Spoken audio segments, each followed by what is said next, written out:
Goeiedag en welkom by ons Sondagdiens. Net hier vanuit Volle Kerk Lewende Woord Gemeente in Perm. Ons is dankbaar dat jy ingeskakel is om saam met ons die woord van God te verken. En soos altyd vra ons vandag, wat sê die woord van God vir ons in hierdie dag? In 'n wêreld vol onsekerheid en onrus, vra mense reg oor die wêreld, wat gaan aan? Is ons regtig in die eindtye? En wat beteken dit vir my geloof en my toekoms? So, ek het opwindende nuus. My boek, Hoe om te navigeer deur die eindtyd, is nou landwyd beskikbaar by al die toonaangewende boekwinkels, soos Exclusive Books, Bargain Books, P&A, Wordsworth en vele meer.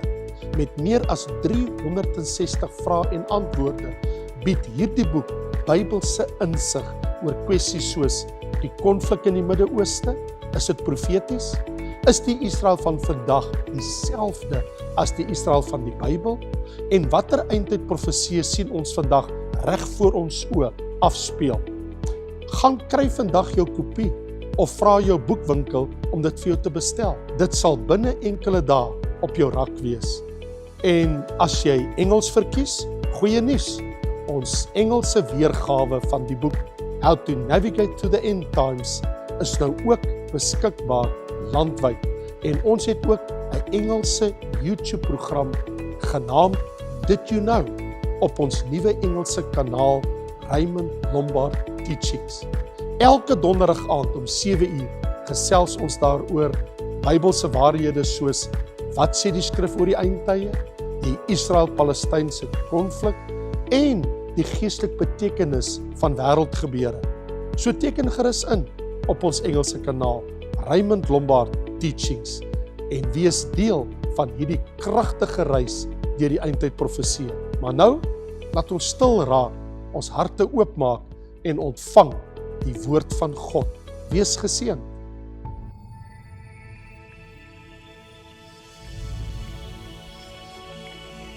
So ons, die van julle wat nou gereeld hier is, weet dat ons volg reis deur die Bybel in die boek Lukas.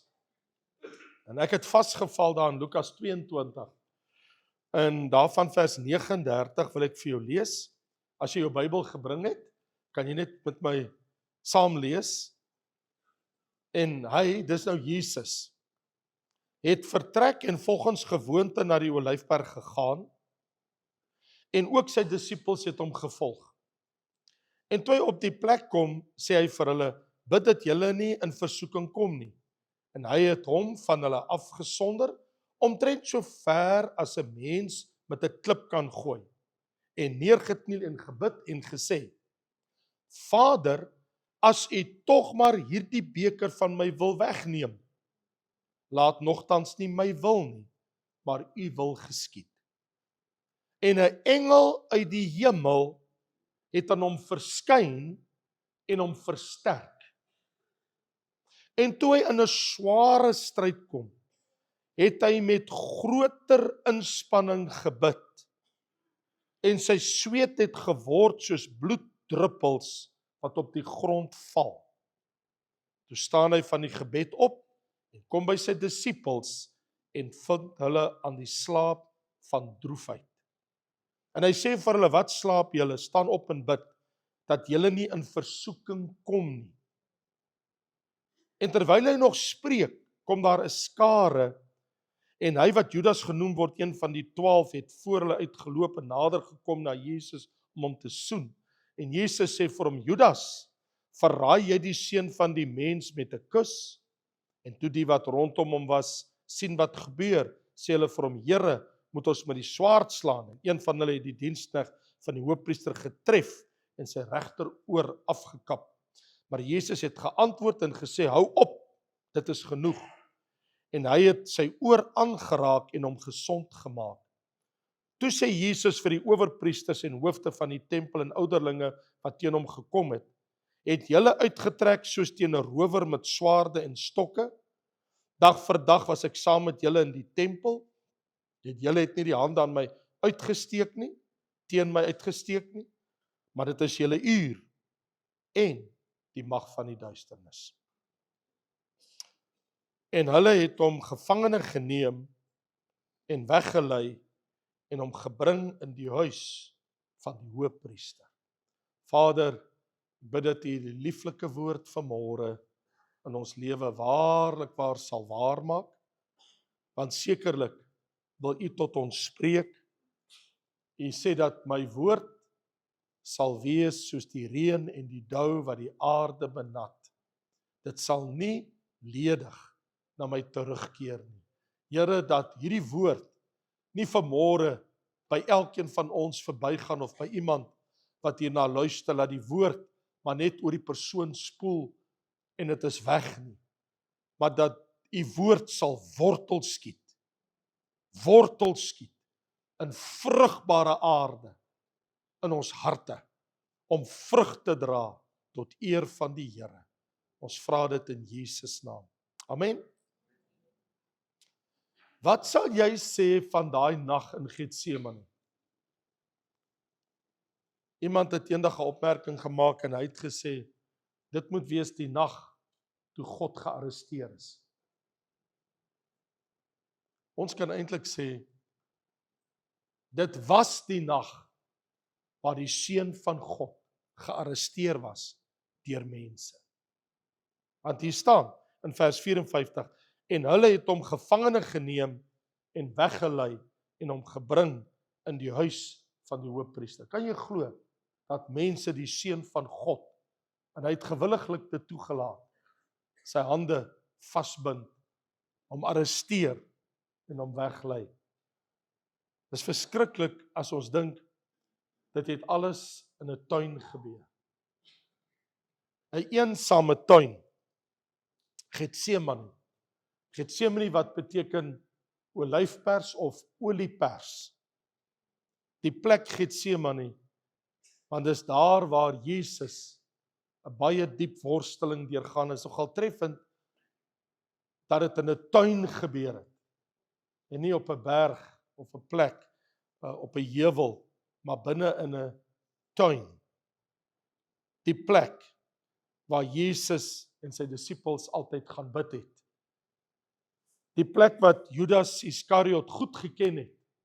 Want Jesus het nooit oornag in Jerusalem nie. Hy het altyd aan die einde van sy bediening van die dag het hy uitgestap en hy het altyd oor die spruit Kedron gegaan en dan daar by Getsemane verby en baie keer daar gestop om daar te bid.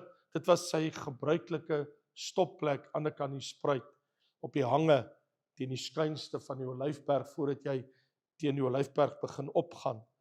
En is daar waar Judas Iskariot sy onderduimse duiwelswerk volbring het deur hulle te bring die Romeinse soldate om Jesus as 'n krimineel te arresteer. Kan jy dit glo dat iemand hom aanmatig om God se seun te laat arresteer soos 'n krimineel? 'n Mens sou wonder, hoekom 'n tuin? Hoekom het God gekies dat hierdie hele episode van sy seun in 'n tuin plaasgevind het? Het jy al ooit daaroor gedink? Hoekom nie op 'n ander plek nie? Wel, om mee te begin, ons voorouers is geskape in 'n tuin. Alles het vir ons begin in 'n tuin. Die tuin van Eden. Dink vir 'n oomblik daaroor. Dat was in die tuin van Eden, in 'n tuin waar God sy hand, sy goddelike hand in die grond van die aarde ingesteek het en uit die grond die liggaam van Adam geformeer het. Tuingrond binne in 'n tuin. En daar het hy die mens gevorm. Dis ook waar hy die mens laat slaap het, 'n diepe slaap, en het sy ribbebeen sy vrou Eva geformeer het. Dit het alles in 'n tuin begin. Ja, dit het alles in die tuin geëindig. Weens die sondeval is hulle die tuin verdryf. Alles het begin in 'n tuin en dit het geëindig in daai selfde tuin. En hulle is daar uitgedryf weens hulle sonde. Is dit nie aangrypend dat toe Jesus met Jakobus, Petrus en Johannes in die tuin ingaan, dat die ander skrywers van die evangelie sê dat Jesus herhaaldelik vir hulle gesê het, bid dat julle nie in versoeking kom nie. Adam en Eva was versoek in die tuin van Eden. Nou word Jesus versoek in die tuin, die grootste versoeking van sy lewe. Want ek bedoel, die heilige van God moet vir die eerste keer van alle ewigheid af, moet God sonde op hom neem. Die seun van God, wat lewe van alle ewigheid af, daar het nou 'n moment in geskiedenis aangebreek, waar hy sonde op hom moet neem. Is dit nie aangrypend dat ons Bybel eindig met die nuwe Jerusalem wat uit die hemel uit neerdaal, en met al die tuine wat daar is, want hy praat van die boom van die lewe, en die water van die lewe wat daar stroom, en die Bybel praat van daar's 'n groot hoë berg. Dis asof die hele stad in 'n lieflike tuinatmosfeer gelees, met bome en riviere, water van die lewe, boom van die lewe, met vrugte van die lewe, weerskante van die strate. Is dit nie aangrypend dat God het gekies dat dit moet met sy seun gebeur in 'n tuin van alle plekke? Hulle kon hom in die bovertrek gearresteer het. Hulle kon hom op pad by die Oospoort gearresteer het. Hulle kon hom in Betanië, waar hy gaan slaap in die nag, die huis omsingel het, en hom daar in daai huis gearresteer het. Nee, God het toegelaat dat dit alles gebeur in 'n tuin. Dit moet jou laat dink, watter waarde die Here aan 'n tuin heg. Hy het die mens geskape in 'n tuin. Die Here het ons gemaak tot sy eer en sy heerlikheid, en ons geplaas in 'n tuin. En sy seun moes in die tuin die bitter beker drink van my en jou sonde. Die verskriklike ding is, en dit gryp my hart so aan, as ek vanmôre oor die gehoor kyk, ek sien so baie jong mense hier vandag.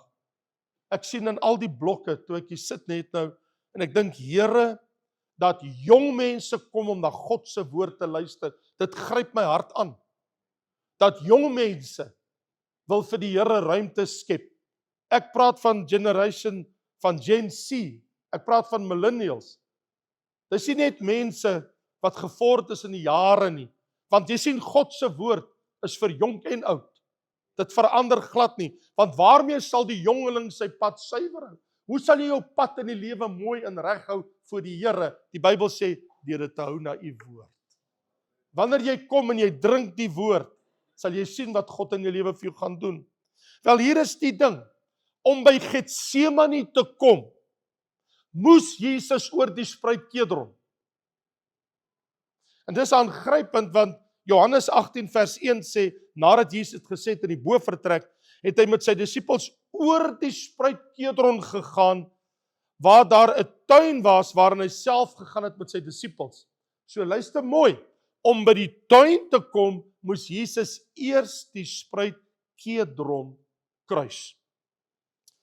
Die spruit Kedron is 'n baie gevaarlike plek, want Kedron word eintlik, dit beteken, in die Ou Testament lees ons ook daarvan, in 2 Samuel 15, julle sal onthou toe Dawid gevlug het vir sy eie seun Absalom, onthou julle, toe staan daar in 2 Samuel 15, en die hele land het hardop gehuil, terwyl al die mense verbytrek, en die koning het deur die spruit Kidron getrek. Dit is Kedron, soos ons in die Nuwe Testament, in die Ou Testament was bekend as Kidron, Nuwe Testament sê Kedron, en al die mense deurgetrek op pad na die woestyn. Dawid het gevlug vir sy seun, en toe het hy oor die spruit Kedron gegaan, want hy moes daar oor die Olyfberg gaan, af en uit, oor die Jordaan uiteindelik. Wel, dis aangrypend, dat Dawid het eintlik as 'n kroonlose koning die spruit oorgesteek. Kan jy glo dat Jesus het nooit sy kroon ontvang op aarde nie? Hy het ook die spruit Kedron oorgesteek, sonder 'n kroon. Kan jy glo dat toe Dawid die spruit Kedron deurgegaan het, het hy dit met sy vriende gedoen? Jesus gaan deur hierdie selfde plek met sy vriende. En kan jy glo, die rede hoekom Dawid dit gedoen het, hy was verwerp, en Jesus weet, hy word verwerp.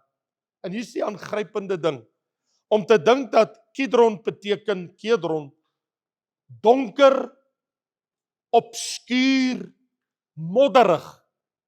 Daai Laar rivier loop aan die ooste kant van die muur van Jerusalem. Jesus gaan daaroor in die donkerte van die tuin. En hy gaan in 'n plek met die naam Getsemane wat beteken olyfpers of oliepers. En dis natuurlik die hoekom hy sy naam het, is mos as gevolg van al die olyfbome wat daar is. Wel hier is die ding. Jesus het in hierdie plek ingegaan met die diepste sielewroeging denkbaar. Kan jy dink dat God op hom sonde neem? Jesus moet ons sonde op hom neem. Dat het hom so aangegryp dat hy het begin sweet en dat sy sweet het bloeddruppels gevorm op sy voorhoof en op sy aangesig. Hy het soveel inspanning gehad dat hy het begin bid en vir sy Vader gevra, is daar nie 'n ander manier nie? Kan ons nie die plan verander nie? Kan daar niks anders te gedoen word nie? Is dit onmoontlik om dit op 'n ander manier te doen as wat nou moet gebeur? En soveel was die inspanning, omdat hy die hele wêreld se sonde op hom moes neem, dat die Bybel sê, die druppels het soos bloeddruppels, sy sweet soos bloeddruppels op die grond geval. Ek en jy sal altyd Getsemane onthou. Ons sal dit altyd onthou as die plek van Jesus se diepste siele lyding. Dis die plek wat hy die grootste spanning, waar hy die grootste pyn in sy siel beleef het, toe hy besef het, daar is nie 'n ander uitweg nie. Ek bedoel, die eerste Adam in die tuin van Eden het bes gegee, toe die versoeking kom, toe eet hy saam met sy vrou. Jesus het 3 maal gebid en gesê, Vader, in hierdie versoeking, kan u dit laat by my verbygaan.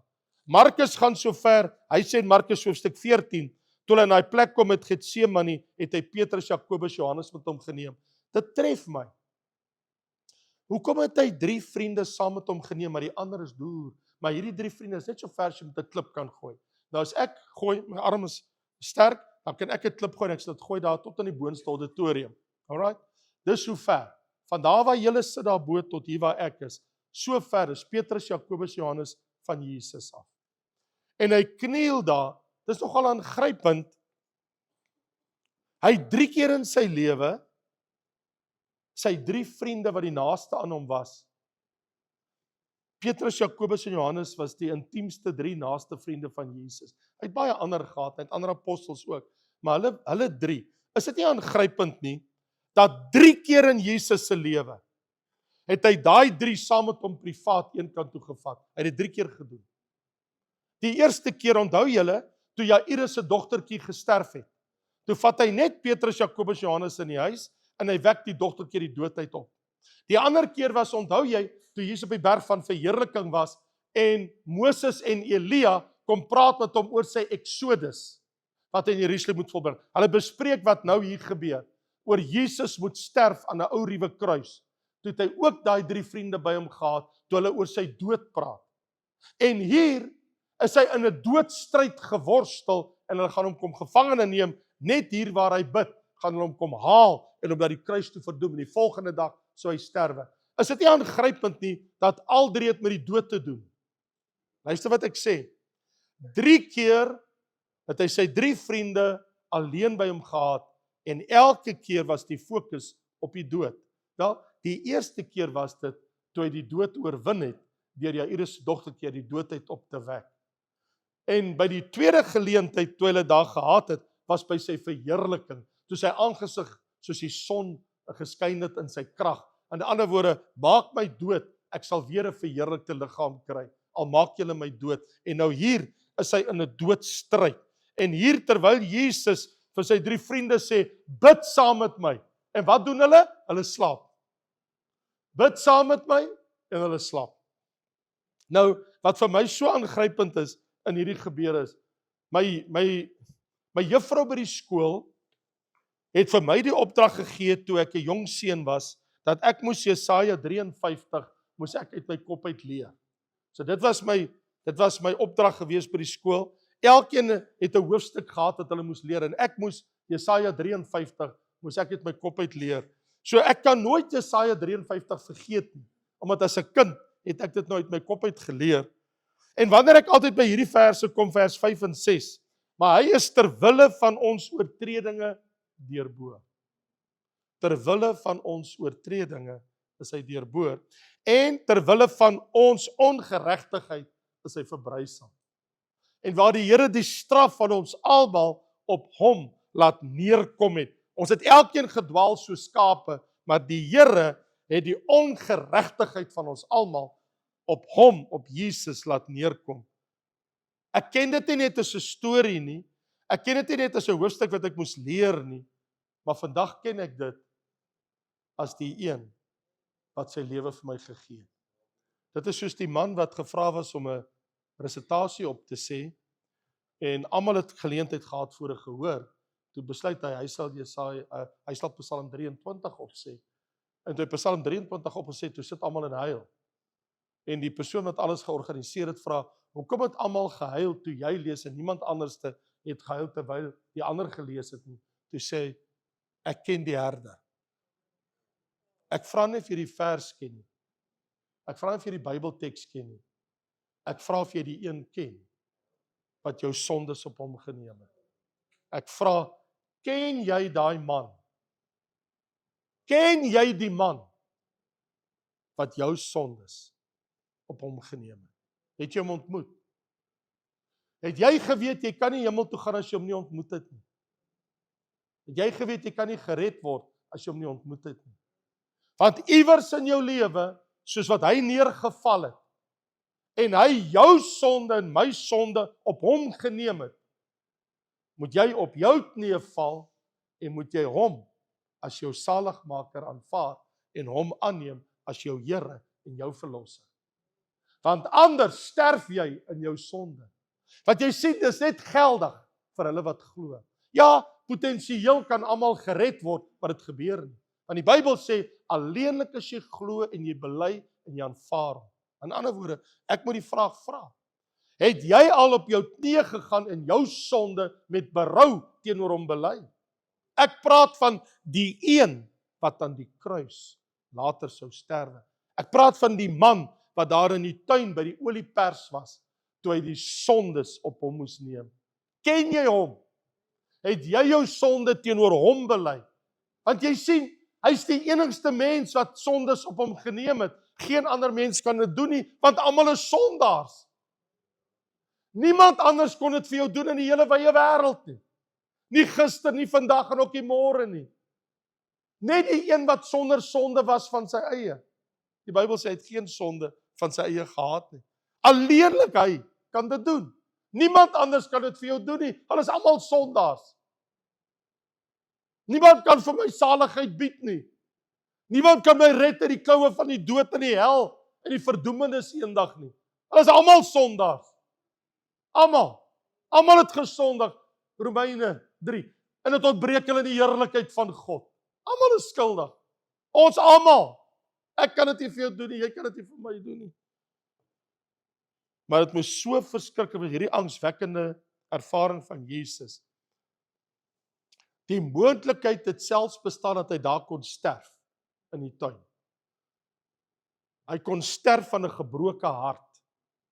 Die moontlikheid het bestaan dat hy kon reeds daar sy lewe gegee het. En dit kan nie gebeur nie. Hy moes aan 'n kruis sterwe. En in daai bitterste uur wat die Seun van God deurgemaak het, en hy roep tot sy Vader 3 keer, kan hierdie beker by my verbygaan? En die woordjie beker het te doen met sy lyding. Hy praat van, ek moet hierdie beker drink. Dis asof die hele wêreld se sonde is alles in een beker gegooi en Jesus moet tot die laaste droesel, tot die laaste druppel op sy lippe, sy heilige lippe, hy moet dit alles neem op homself. En toe sy hart breek, en sy sweet soos bloeddruppels, sê die Bybel, toe gebeur daar iets. God uit die hemel stuur 'n engel om te kom versterk. Dit was so intens. Dit was so 'n gevaarlike oomblik.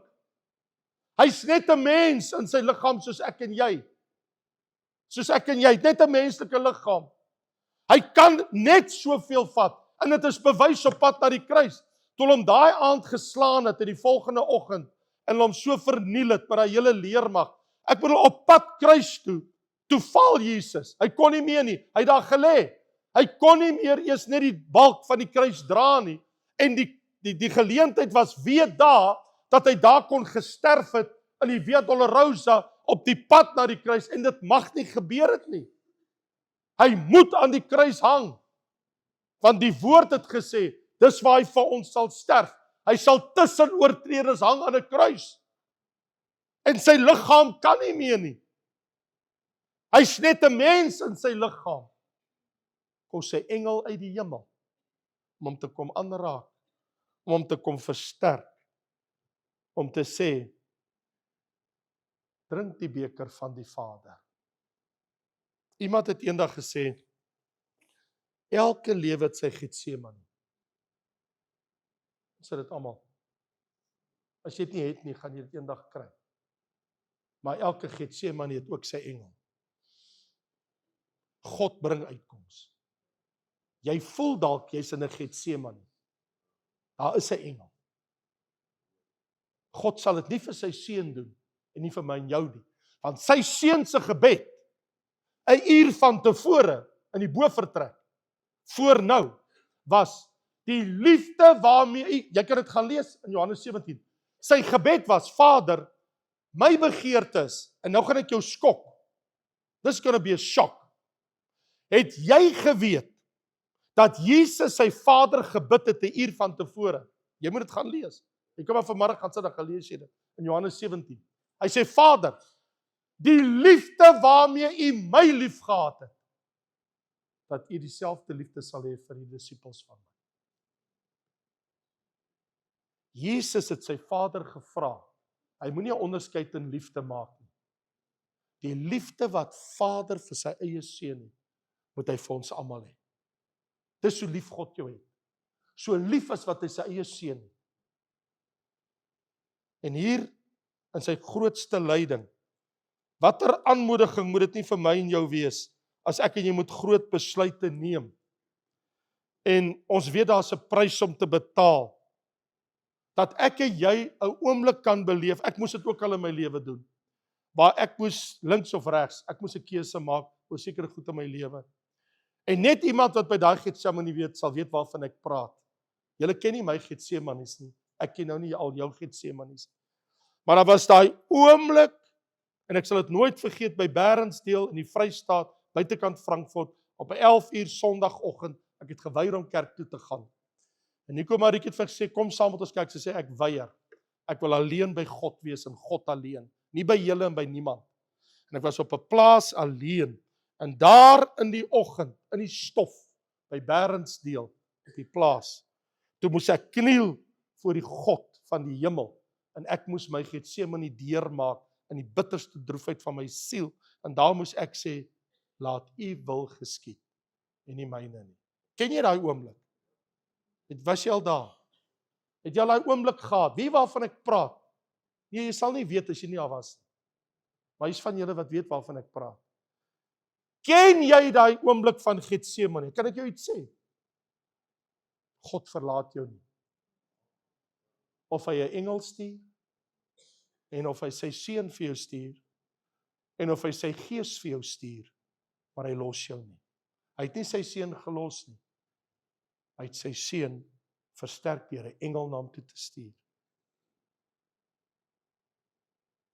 Dit laat my net dink, wat dit nog erger maak, terwyl hy al hierdie sondes op hom neem, wat kan erger wees, as wanneer Satan jou 'n doodsteek wil gee, deur 'n vriend wat jy lief gehad het, wat jou kom verraai met 'n sieklike, skynheilige soen. Asof dit nie erg genoeg is nie, word hy op daai oomblik toe hy opstaan, en hy word terloops. Judas het nie eens die respek om Jesus te laat klaar bid nie, terwyl hy het nie buitekant die tuin gewag nie. Sê, wag tot hy die tuin het kom, ons weet wat 'n kant loop hy uit. Hy het in die tuin gekom, terwyl Jesus daar was, binne in die tuin van gebed. En hy kom met sy skynheilige soen. Toe Judas hom sien, het hy na hom toe gegaan, vers 47, en hom gesoen. Maar kom ek jou iets sê, nie alle soene is gebore uit 'n liefdevolle hart nie, hoor. Daar is skynheilige soene.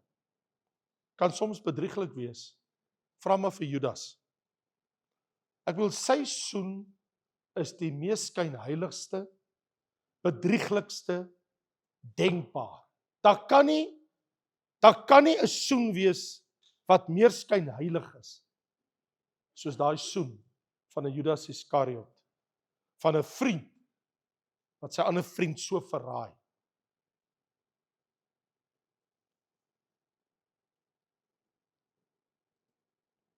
Spreuke 27 vers 6, as jy die Engels lees, sê, faithful are the wounds of a friend, but the kisses of an enemy is deceitful. Want hy het sy vyand geword. Petrus, hy verloor dit. Ek bedoel, hy het nie gebid nie. Hy het in die slaap geraak. Nou is die versoeking daar. Hy wil nou sy woord gestand doen. Hy het ons nou 2 ure van tevore gesê, Here, al sou almal u verlaat, ek sal dit nooit doen nie. En met die gryp hy 'n swaard en hy kap. En hy kap vir Malgius se oor af. Wel, dankie Here, hy het 'n Romeinse helm op gehad, anders het hy sy kop afgekap. Kap hy net sy oor af. En Jesus maak gesond en sê, bær dit. Wel, hier's waar ek nou met Petrus is. Petrus kan dit soms so verkeerd hê. Ek en jy het ook ons Petrus oomblikke. Hy slaap toe hy veronderstel was om te bid.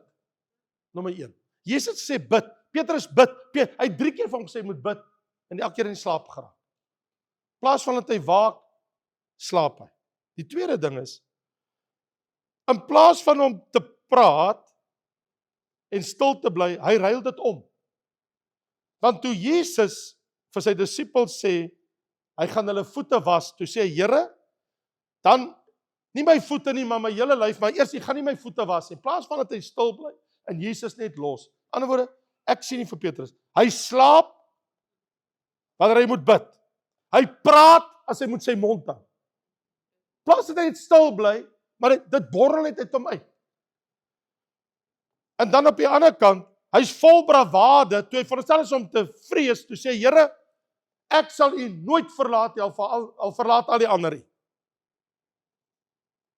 En nou kry ek Petrus, nou veg hy nog met 'n verkeerde wapen in sy hand, die verkeerde persoon. Hy probeer 'n soldaat aanrand en doodmaak. Jesus sê, Petrus, bær hy swaard, hy sê, ek kan my Vader bid vir 'n legioen. Ek kan duisende engele nou kry en dan, we wipe this people from the face of the earth. Maar Petrus, hy beklei die verkeerde stryd. Ek bedoel, Jesus het oorwin deur te sê, daar staan geskrywe, Petrus nee, hy gryp 'n swaard. Hier's die ding wat my pla. Wat kies ek en jy? Kies ons 'n soen? Kies ons 'n swaard? Of kies ons die beker? Jy sien, Judas het gekies. Hy het die soen gekies. Petrus het gekies. Hy het die swaard gekies. Maar Jesus, na hy 3 keer gebid het daar in die tuin, toe kies hy die beker. Laat u wil geskied. Jy sien, elkeen van ons moet nou maar self besluit, hoe wil jy deur die lewe gaan? Wil jy voorgee?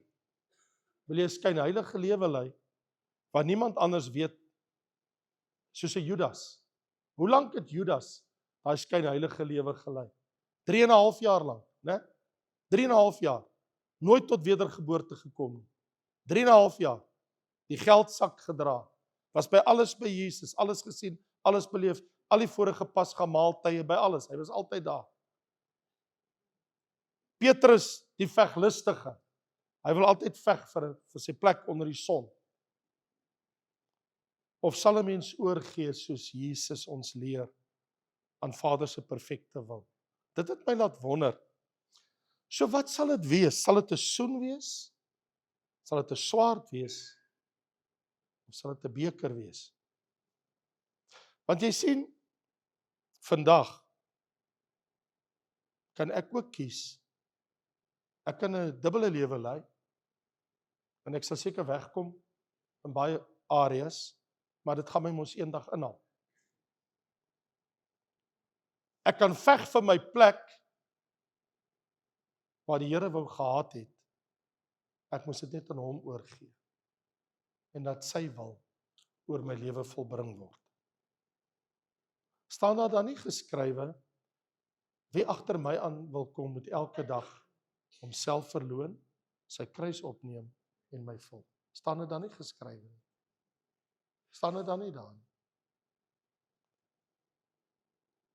Jy sien, die aand toe Jesus gearresteer is, hy het nie geveg nie.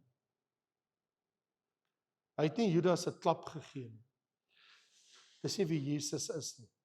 Sê jy so nie vir my nie. Hy het die verraad verdra. Sy disippels almal weggehardloop. Petrus het hom later verloon by die vuur. Is almal weg. Almal het gevlug. Hy het ons gesê, as die herder geslaan word, gaan die skape vlug. Almal gevlug. Ek bedoel, Petrus, Jakobus, Johannes, al die ander, hulle het almal Jesus verlaat. Het nie een agtergebly nie. Al sy disippels het gevlug, sê die Bybel. Het nie een gebly. He was really alone. Hy was letterlik alleen. Ja, Petrus sou hom volg en Johannes later, maar van ver af, dat hulle nie sien. Van ver af die skare.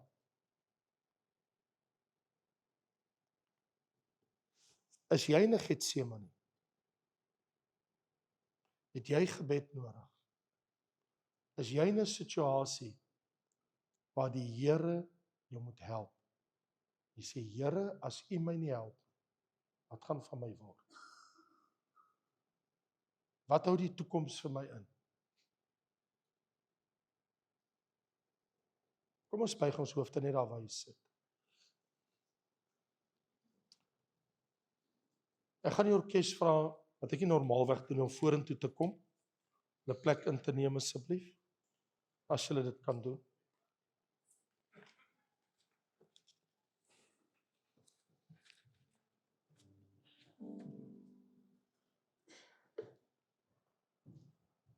As jy in 'n stryd is,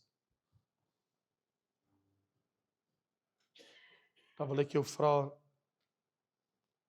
jy het nie nodig om die stryd alleen te dra nie. Ons kan die Here vra, dankie sit nie. Ons kan die Here vra. Jy het broers en susters hier vanmôre. Hoe kan jy net so uit 'n kerk uitstap en niemand gee om nie? Ons weet nie wat jou stryd is nie. Maar ek wil jou vra. Terwyl die hoofde gebuig is en die oë is gesluit. Ek gaan nie vra jy moet jou hand opsteek nie, ek gaan nie vra jy moet opstaan daar nie. Ek gaan sê, as jy wil hê, dat ons moet hand op jou lê en saam met jou bid, dat die Here vir jou in hierdie saak, wat vir jou 'n stryd is, wat die Getsemane ook al mag wees, gaan deursien, dan wil ek jy moet vorentoe kom. Jy moet opstaan en hiernatoe kom, nie daar in die bank staan nie, nie daar bly sit nie. Vra net die mense met 'n verskoning om jou, kom jy hiernatoe? Jy het nie nodig om so weg te gaan. Ek wil saam met jou bid, en dis ander wat sal bid. En terwyl die musiek vir ons gaan speel en sing, kan ons net 2-3 minute net gee, net 'n paar minute, dat die Bybel sê my huis is huis van gebed. Terwyl mense vorentoe kom, en ek wil nie met die geleentheid gebruik, want dit is nou jou geleentheid. Jy weet wat is jou stryd en die Here weet dit. So terwyl mense kom, en ek gaan vra dat die bidders, wat altyd saam met my bid, dat hulle ook sal kom. En terwyl jy net daar gaan sit, jy gaan nie opstaan en sing nie, jy gaan net bly sit. Terwyl hierdie mense kom, ons gaan hulle bedien vir 'n paar minute. Pastor Johannes, welkom ook saam te kom bid, en die res van my leiers. Hier is olie, ons kan jou salf. Baie dankie.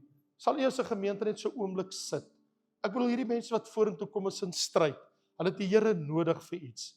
Hulle soek die Here se aangesig. Wil jy daar waar jy sit, of saam sing, of net bid en sê, Here, doen vandag 'n wonderwerk daar in Jesus naam. Amen.